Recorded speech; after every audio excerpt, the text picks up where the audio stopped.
구구차 소리나 뭐 삐용삐용 이런 소리 있죠? 그거 들으면 핑글 이렇게 돈다고 하잖아요. 우리 집마저도 안전하지 않다고 느끼는 그게 좀 셌던 것 같아요. 죄책감이 좀 과해가지고 침대에서 잠을 못 잤어요. 네, 안녕하세요. 뇌부자들입니다. 저희는 일상생활에서 트라우마라는 말을 정말 쉽게 사용하죠. 그런데 사실 정신의학에서 쓰이는 트라우마는 훨씬 무거운 의미를 담고 있는 단어입니다. 최근 대한민국에서 가장 큰 트라우마라고 하면 2022년 10월 29일 이태원에서 159명이 목숨을 잃은 너무 마음 아프고 아직까지도 믿을 수 없는 단연코 그 사건을 뽑을 수 있겠죠. 어느덧 1년이 넘었는데요. 오늘은 그날 그곳에서 많은 것을 겪고 목격하신 분, 생존자 김초롱 작가님을 모시고 트라우마라는 것에 대해서 이야기를 나눠보려고 합니다. 안녕하세요. 안녕하세요. 네, 제가 지금 간단하게 말씀을 드렸지만 네. 그래도 저희 구독자분들에게 간단한 자기소개 좀 부탁드리겠습니다. 네, 저는 이번에 제가 참사 생존자인가요? 라는 책을 집필한 작가 김초롱입니다. 반갑습니다. 네, 반갑습니다. 네. 저는 그 책을 봤는데 네. 그 내용을 사실은 잘 못 잊을 것 같아요. 그리고 너무도 솔직하고 그 겪으신 충격적인 일들에 대해서 적어주신 거, 그리고 이후에 본인이 힘들어하신 과정에 대해서 이렇게까지 솔직하게 적을 수 있나. 작년 10월 29일에 작가님께서 겪으셨던 네. 상황에 대해서, 그리고 그 이후에 있었던 일에 대해서 좀 얘기해 주실 수 있을까요? 저는 원래 할로윈을 되게 즐기는 사람이었고, 그래서 2016년부터는 매주 그 할로윈 기간 동안에는 계속 이태원을 방문해 왔었어요. 그리고 워낙 파티도 좋아하는 성격이고, 늘 그랬던 것처럼 이제 작년에 또 갔고, 작년에는 그리고 이제 야외에서 마스크가 해제되는 그쵸. 네, 그런 때여가지고 조금 더 뭐랄까 설렌다고 해야 되나? 흥분된 상태였던 건 맞았던 것 같고, 이태원에 그냥 방문을 했는데 그런 참사가 벌어진 거죠. 지금도 다시 반추해보면은 놀라운 건 그 현장에 정말 한 발자국만 더 갔으면 저도 사실 이 세상에 없었을 것 같은 그런 위치에 있었음에도 불구하고 내가 그 자리에 그런 위험한 상황까지 갔었구나라는 걸 진짜 나중에 인지했어요. 그러니까 그게 너무 가장 끔찍했던 것 같아요. 현장에서 현장을 제대로 인지하지 못했다는 점, 그 충격이 현장에서 온 게 아니라 이제 그 뒤에 뉴스를 보거나 미디어 매체에서 이제 종합적으로 뭔가 결론을 내리는 것들을 제 기억이랑 이제 맞춰보는 시간을 꽤 오래 가졌거든요. 한 달 정도? 그 시간이 매일처럼 이제 고통이었고, 그게 이제 계속 PTSD로 왔던 것 같아요. PTSD가 오고 나서부터는 저는 사실 치료를 되게 적극적으로 받았던 사람인데, 치료를 받고 나서는 이제 트라우마가 가고 나니까 우울증이 시작이 됐어요. PTSD 기간보다 우울증을 굉장히 힘든 시간으로 겪었고요. 그 과정들을 이제 책으로 다 이렇게 써내려가게 됐습니다. PTSD라고 하면은 우리가 이제는 언론에서는 꽤나 자주 듣는 단어인데 네. 실제로 그거를 겪고 계신 주변인 분들을 보신 분들은 아마 별로 없을 것 같아요. 저도 사실 정신과 의사이긴 하지만 이런 정말 죽음의 위협을 경험한 PTSD 환자분들을 보는 일은 흔치는 않거든요. 그 사건 이후에 나한테 어떤 변화들, 신체적, 정신적으로 어떤 변화들이 나타났었는지 네, 그걸 좀 더 구체적으로 얘기해 주실 수 있을까요? 우선 참사 직후에는 속이 안 좋았어요. 그때는 그래서 근데 뭐 먹은 게 없는데 빈속에 술을 먹어서 그런가? 오랫동안 공복 상태여서 그런가? 뭐 대충 이렇게만 생각해도 넘어갔던 것 같은데, 나중에 치료하면서 알게 된 건데 이제 그게 PTSD 증상 중에 첫 번째였고, 두 번째는 구구차 소리나 뭐 삐용삐용 이런 소리 있죠? 그거 들으면 어지러움이 오고 핑글 이렇게 돈다고 하잖아요. 그러니까 그런 게 실제로 진짜 오더라고요. 그리고 손발에 땀이 너무 많이 나서 그때가 11월이었는데 보일러를 너무 세게 틀었다고 생각을 하고 있었는데, 사실 그것도 신체 증상으로 나오는 거였고, 기본적으로 대중교통을 잘 못 탔어요. 시내 한 복판에서 사회적 참사가 일어났기 때문에 우리 집마저도 안전하지 않다고 느끼는 그게 좀 셌던 것 같아요. 그래서 되게 넓은 뻥 뚫린 뭐 하천 주변을 걷는 것도 힘들고, 대중교통, 버스, 지하철은 당연히 못 타고요. 걸어 다니는 거 위주로 하고, 택시도 그때도 힘들었었는데 지금은 그래도 좀 괜찮아졌지만 그때 당시에는 계속 그랬고요. 그리고 액체류 말고는 소화가 잘 안 되더라고요. 그때도 사실 그냥 스트레스를 많이 받아서 소화가 좀 안 되나 보다 그냥 대충 또 이렇게 둔하게 넘어갔는데 그것도 이제 신체 반응이었던 것 같아요. 이명이 되게 심했어요, 저는. 그리고 죄책감이 좀 과해가지고 침대에서 잠을 못 잤어요. 그래서 소파에서 쭈그려서 자거나 자는 것도 20분 잠들고 갑자기 화들짝 놀라면서 깨고 막 이러니까 이제 수면 질도 너무 안 좋아지고 불면증도 당연히 왔고요. 저도 책을 읽은 사람으로서 고생하신 게 정말 한둘이 아니더라고요. 네. 근데 이게 작가님께서도 살면서 이 정도의 경험들은 이제 처음 하신 거고 네네. 주변 사람들, 친구나 가족들도 이런 모습을 처음 봤을 텐데 네네네. 그 상황을 좀 어떻게 받아들이셨을까요? 그러니까 우리가 흔히 생각하기로는 너는 다행히 살았는데 네네. 그리고 지금 신체적으로도 다행히 장애가 남은 건 없는데 왜 이렇게까지 힘들어하는 거니? 혹은 왜 이렇게까지 긴장해 있니? 왜 이렇게까지 죄책감을 느끼니? 라는 주변의 반응들이나 네네. 본인이 느끼시기엔 좀 어땠어요? 사실 주변에서 그렇게 말하는 거는 당연하다고 생각했어요. 왜냐면 저 스스로도 이해가 잘 안 됐거든요. 내가 왜 이렇게까지 힘들어하는지 나도 이해가 안 되는데 다른 사람이라고 이해를 할 수 있는 상황이 아니었고 그러니까 이거를 자꾸 숨기게 되는 거예요. 이 상황을 저는 이제 책을 써서 뭔가 되게 공개적으로 이야기를 하게 된 거잖아요. 그걸로 주변 사람들이 모두가 알았어요. 친한 친구, 가족 모두 다. 말을 아예 아무것도 안 하고 일단은 혼자서 숨겼던 것 같아요. 되게 저는 제 스스로 제가 이해를 해야지만 되는 사람이거든요. 그래서 이제 나 스스로를 이해시키는데 대부분의 에너지를 써서 다른 사람들한테 설명하는 것도 힘들었고 대충 아무렇지 않은 척 하는 게 가장 그때는 베스트여서 아무도 몰랐던 네. 정말 말 그대로 스스로도 이해가 안 가니까 정리가 되지 않으니까 영상 보고 계신 분들은 이제 PTSD가 뭐길래 그렇게까지 올 수 있나 할 수 있는데 그러니까 외상후 스트레스 장애 PTSD는 사실 진단 기준이 너무 복잡해서 지금 요약해서 설명드리기도 참 힘들고요. 간단하게 말씀을 드리면 정말 생존의 위협을 느낀 뇌에 나타나는 일련의 변화입니다. 너무 큰 공포, 불안 반응이 세게 겪고 나니까 그 이후에 마치 컴퓨터가 고장난 오류 현상처럼 뇌에서 여러 가지 안 생기던 경험들이 생기는 거죠. 당시에 일어났던 상황들이 반복적으로 재경험되고요. 그냥 떠오르죠. 막 꿈에도 나오고 그리고 그럴 때마다 우리 뇌에서는 경보 신호, 지금 위험한 상황이야 라는 알람이 또 울리고 이런 것들이 끊임없이 일어나니까 항상 과각성돼 있어서 말 그대로 손발에 땀이 나고 심장도 두근두근거리고 위험한 상황이라 느끼니까 소화도 될 수 없겠죠. 잠도 깊게 못 자고요. 이렇게 과각성 상태가 계속 긴장 상태가 이어지면 우리 몸에서는 가끔씩 너 긴장 좀 풀어 이러면서 마치 마약처럼 우리를 편안하게 하는 호르몬이 확 나오는데 그럴 때는 또 반대로 멍해지고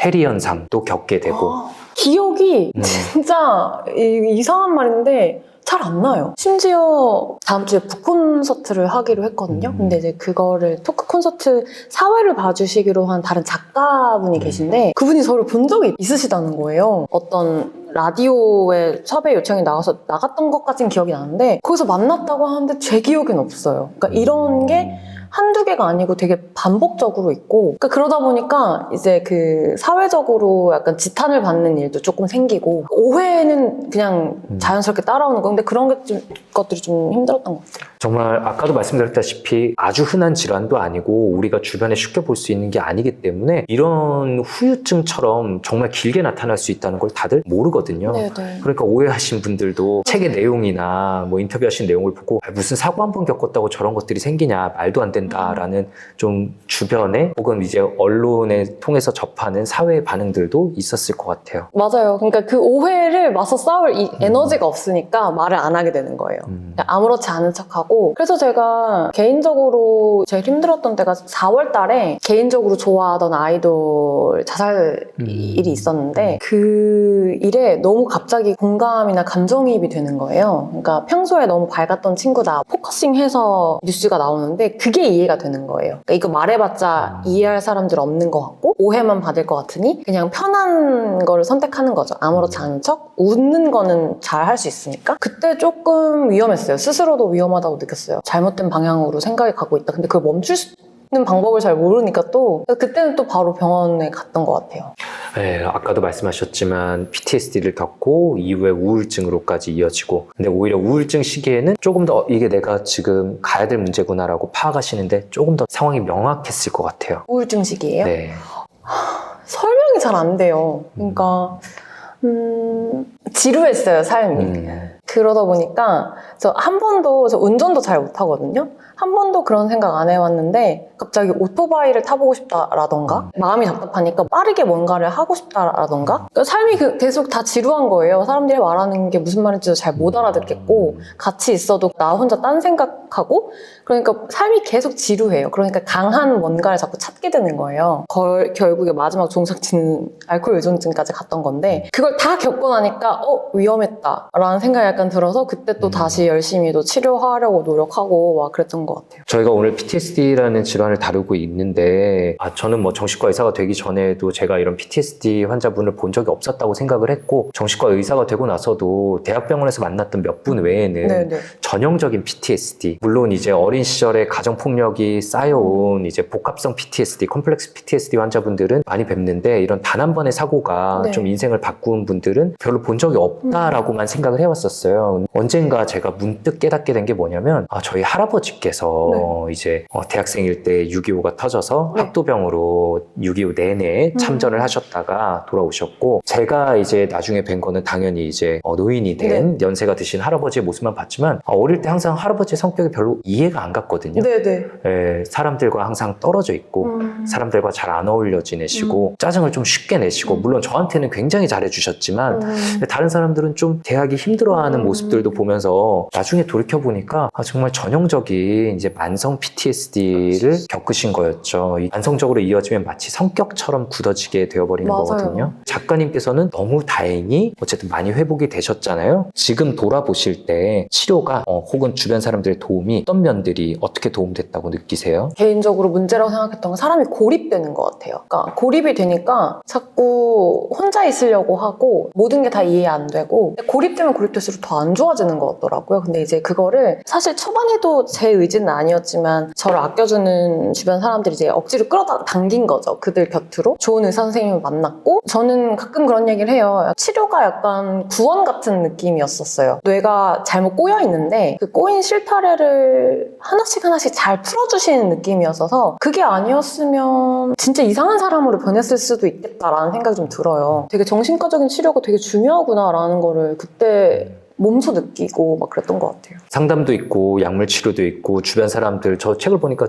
참 좋으신 분들이 다행히 맞아요. 주변에 많으시더라고요. 정말 끔찍하지만 그 시기로 내가 돌아간다면 이것부터 나에게 바로 적용하겠다. 이것부터 찾겠다 하실 만한 건 좀 어떤 게 있으세요? 정신과 방문을 조금 더 당겼을 것 같아요. 정신과 방문을 참사 다음날 또는 다다음날 정도로 빠르게 당겨서 갔었더라면 더 괜찮지 않았을까라고 개인적으로 생각하거든요. 근데 뭔가 그때는 선생님이 자꾸 바뀌는 것도 싫었고 그 선생님한테 마음 여는 게 그렇게 힘들었어요. 나에 대해서 이야기를 해야 이게 진전이 되는 것 같은데 그걸 얘기하는 게 좀 쉽지가 않았었거든요. 심리상담사한테 마음을 열었는데 이제 병원을 가라고 하니까 거기서 오는 약간 반감이 한 2, 3주 있었거든요. 근데 이제 그거를 좀 일찍 당겼으면 좋았을 뻔했다라는 생각을 종종 하죠. 정신과에서는 여러 연구들에 의하면 어쨌든 이런 트라우마를 경험한 사람들에게 최대한 빨리 신경안정제를 주는 게 네네. 장기적인 예후가 좋다라고 얘기는 하더라고요. 즉각적으로 사실 긴장돼서 음식도 안 넘어가고 뇌에서는 경보 신호가 계속 울리는 거잖아요. 그걸 인위적으로 좀 초박이게 꺼줄 필요가 있다는 거죠. 책에 되게 인상적이었던 문구가 돌아보니 나를 살린 거는 연결감이었다. 나는 혼자가 아니라는 믿음. 내가 타인과 연결돼 있다는 확신이 나를 숨쉬게 했다라는 문장이 인상 깊었고요. 쓰셨던 글이 굉장히 화제가 되기도 했잖아요. 네네. 그래서 인터넷 커뮤니티로부터 받은 지지도 있었을 거고요. 스스로를 되게 외롭고 나를 떨어뜨려 놓으면서도 나를 끌어당겨줬던 그 당시의 느낌들이 좀 어땠는지 좀만 더 얘기해 주실 수 있을까요? 고립감이 좀 이렇게 장기전으로 되면은 되게 외로움이 아니라 고독함으로 좀 변하더라고요. 처음에는 심리상담이랑 정신과 선생님을 만나면서 조금 풀렸는데 결국에는 사회적으로 지지를 받지 못한다는 생각이 자꾸 들면 다시 원위치가 돼요. 회복이 회복이 안 되고 회복이 되려다가도 다시 이렇게 돌아가는 경험을 반복적으로 했는데 그런 게 이제 치료를 받는 입장에서 되게 절망적이었거든요. 지금 내 눈앞에 있는 선생님이 아니면 나는 결국 이해를 이 세상에서 받을 수 없구나라는 게 굉장히 슬프고 희망이 없다고 생각이 들었는데 글이 유명해졌을 때는 댓글을 보고 진짜 많이 울었던 기억이 나요. 선생님이 아니고 이 세상에 나를 이해해 주려고 노력하거나 진짜로 이해해 주는 사람들이 존재한다라는 걸 좀 느끼는 게 그래서 이제 내가 타인과 어떤 방식으로라도 연결이 되어 있구나라는 걸 느끼는 게 환자한테는 되게 중요한 것 같아요. 글을 꾸준히 써야겠다라고 마음 먹은 것도 글이 유명해진 이후이기도 했고 그 문장이 연결감이라는 게 없으면 결국 그냥 고립감만 있으면 정말로 극단적으로 되게 안 좋은 생각들을 많이 했었을 것 같은데 저는 연결감을 이제 글로 이제 깨닫게 되었던 것 같아요. 글을 그렇게 쓰신 거에서 더 확장되어 나갈 수 있었던 거군요. 맞아요. 글뿐만 아니라 이태원 참사와 관련된 다양한 장소들에 다시 서시고 본인 목소리를 적극적으로 내셨잖아요. 네네. 좀 어떤 의미가 있으셨던 걸까요? 저는 읽으면서도 좀 걱정됐던 게 그게 굉장히 용기 있는 행동이지만 또한 동시에 나의 트라우마를 또 자극할 수 있는 네네. 상황이기도 하잖아요. 네네네. 당연히 쉽지 않은 결정이었을 텐데. 발언을 하는 거는 저한테 트라우마를 자극하는 일은 아니었던 것 같아요. 저는 일부러 그 참사 이후에 현장을 좀 되도록이면 자주 가서 보려고 노력을 하는 편이었고 그게 저한테 맞았어요. 정면으로 즉시하는 게 저한테는 잘 맞아서 지속적으로 훈련을 시키는 게 저한테는 괜찮아서 그건 트라우마 자극하지 않았는데 반대로 바뀌지 않는 세상을 보는 게 역으로 트라우마를 자극했던 편이어서 바뀌는 데에 뭔가 도움이 된다 또는 내가 뭔가 나서서 글을 적거나 발언을 하는 게 바뀌는데 정말 조금이라도 도움이 될 것 같다라고 하면 그게 저한테 도움이 됐기 때문에 하는 거였어서 용기를 냈다기보다 외면을 할 수가 없어서 한 것 같아요. 바뀌지 않는 세상을 볼 때 좀 트라우마를 재경험한다고 느낀 건 무력감 때문일까요? 아니면 다른 이유가 또 있을까요? 무력감이 맞고 변하지 않으면 똑같은 일이 수년 내로 또다시 일어날 것 같았어요. 제가 스스로 느꼈을 때 비슷한 일이 반복이 돼서 똑같이 많은 사람이 또 죽는 사회적 참사가 다시 반복되면 그때는 정말 무너질 것 같은 거예요. 너무 아무것도 변하지 않았음을 다시 한번 몇 년 뒤에 느낀다면 저한테는 그게 트라우마가 제대로 작용을 하겠다라는 생각이 들어서 시간이 날 때마다 그리고 기회가 닿을 때마다 뭔가 외면하지 않고 적극적으로 임했던 것 같아요. 그 트라우마를 경험하신 분들의 이야기를 들어보면은 공통적으로 네. 나는 실제보다 훨씬 더 무력한 존재다라고 느끼시고 있는 경우들이 되게 많은 것 같아요. 정면으로 계속 직시하고 다양한 활동들을 하신 거는 나는 무력하지 않다라고 어떻게 보면 스스로 계속 일깨우는 과정일 수 있었겠네요. 네, 맞아요. 아무것도 안 하면 역으로 병이 들어가는 거를 너무 잘 알고 있었던 것 같아요. 저라는 사람에 대해서 뭔가 발언을 하고 메시지를 하는 게 너무 아무렇지 않아서 하는 건 아니지만 거절하면 더 힘들 것 같았어요. 뭐라도 하는 게 나한테도 도움이 된다라는 걸 너무 잘 알고 있어서 그리고 저 더 이상 무력하게 지내고 싶지 않았어요. 어떻게든 다시 잘 일어나고 싶은 마음? 막 그런 게 좀 더 컸던 것 같아요. 얘기를 더 하시고 싶은 거나 궁금하신 점도 좋고요. 어떤 거든 좀 얘기를 편하게 더 해보시면요. 사실 저는 악플에 큰 타격을 받는 타입이 아니거든요. 네. 그 최근에 한 2주 전에 가족한테 2차 가해성 발언을 들었거든요. 가까운 친인척. 2차 가해성 발언을 정말 인터넷 댓글로만 보던 말씀을 하시더라고요. 악플에는 상처를 받지 않고 타격이 정말 1도 없었는데 가족한테 2차 가해성 발언을 듣고 진짜 많이 무너졌었어요. 이럴 때는 어떻게 해결을 해야 되는지 이거는 저도 정답을 못 찾아가지고 아직도 마음고생을 많이 하고 있거든요. 두 번째는 그냥 개인적으로 근데 사실 저는 정신과 약이 효과가 별로 없는 타입이었거든요. 신경안전제 먹는 약도 처방해 주셨고 수면약도 처방해 주셨는데 수면약을 빼놓고는 전혀 도움이 안 되는 거예요.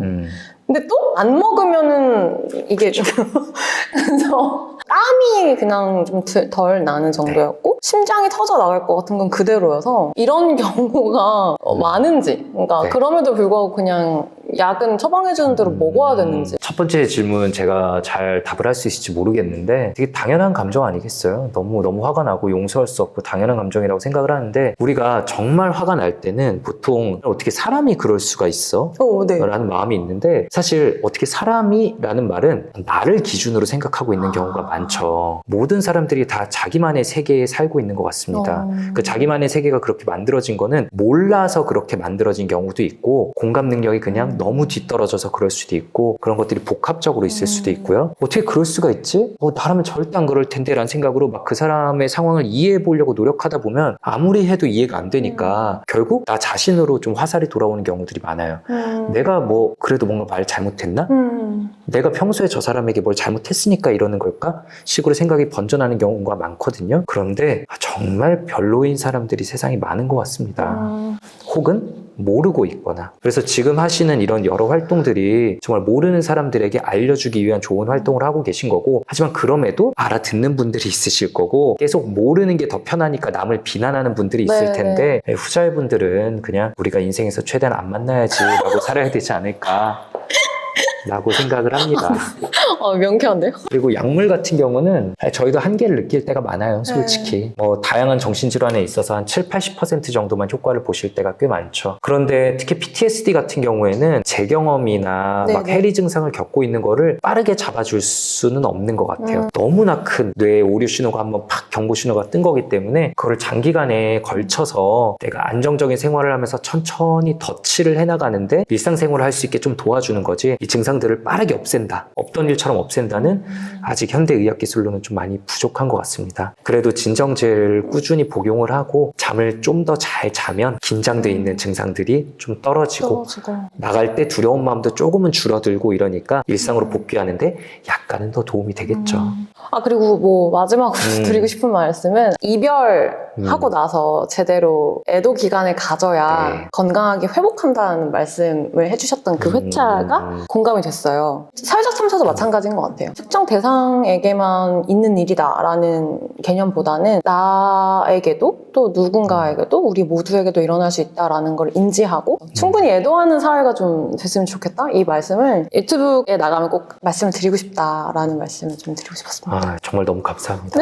네, 말씀하신 것처럼 우리가 다 같이 충분히 애도해야지 우리도 이런 좀 아픔을 잘 견뎌내면서 또 더 건강한 사회를 만들어 나갈 수 있는 것 같습니다. 네, 오늘 정말 책을 읽어보신 분들은 아실 텐데요. 정말 힘든 일들을 겪으셨고 분명히 오늘 막 캐묻진 않았지만 아직까지도 마음속에 남아있는 부분들은 어쩔 수 없이 있을 거라고 생각을 합니다. 그리고 이렇게 용기 있게 다수 앞에 본인의 모습을 드러내는 게 정말 좋은 일이고 건강한 일이지만 동시에 마음을 약간 힘들게 할 수 있는 일이란 것도 저희가 추측해 볼 수 있을 것 같아요. 그럼에도 불구하고 오늘 이 자리에서 이 사회의 많은 분들에게 PTSD란 이런 질환이고 우리가 어떻게 극복해 나가야 되는지에 대해서 생존자로서 당사자의 목소리를 들려주셔서 너무 감사합니다. 감사합니다. 네. 오늘 영상도 유익하셨다면 구독, 좋아요, 알림 설정과 댓글 쓰기까지 부탁드립니다. 감사합니다. 계속 보세요.